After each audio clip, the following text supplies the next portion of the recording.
Est-ce que vous faites partie de ces femmes qui pensent que c'est mieux toute seule, qui ont l'habitude de faire seule, de travailler mieux seule, de se débrouiller mieux seule dans la vie? Moi aussi, j'ai une tendance à penser que c'est mieux quand je suis toute seule. Et en même temps, c'est une qualité. C'est soit forte, d'ailleurs ça se voit, je suis forte, je résiste à la pression et je sais me débrouiller seule. Mais ça a aussi ses limites. Et ça a beaucoup de limites quand on veut se développer professionnellement.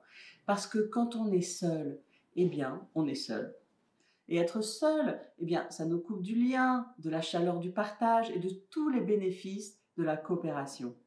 Les femmes aussi peuvent se retrouver seules dans les comités de direction ou les comités exécutifs ou au board des associés quand elles sont la seule femme ou parmi les très peu de femmes dans un monde d'hommes. Pour les femmes, c'est encore plus important d'être entourées professionnellement. C'est vraiment important d'être soutenues et d'être encouragées. Les femmes qui réussissent, elles ont besoin de discuter avec d'autres femmes qui réussissent.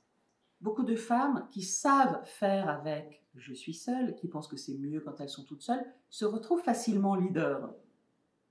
Parce qu'elles savent gérer, elles savent prendre des risques, elles savent l'idée, elles savent faire avec le stress, l'incertitude, et elles se retrouvent en position de leader. Et donc, elles vivent en plus la solitude du leader.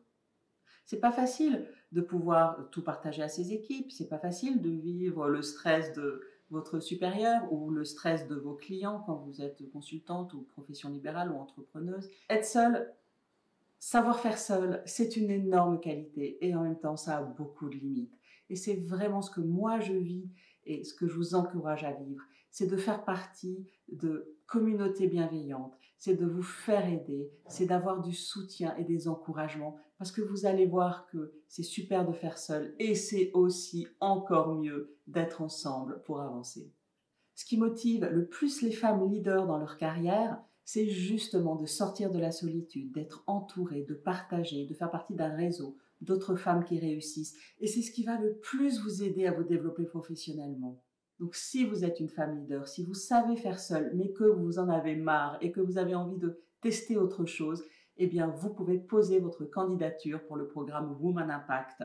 Je lirai vos réponses avec attention. À très bientôt.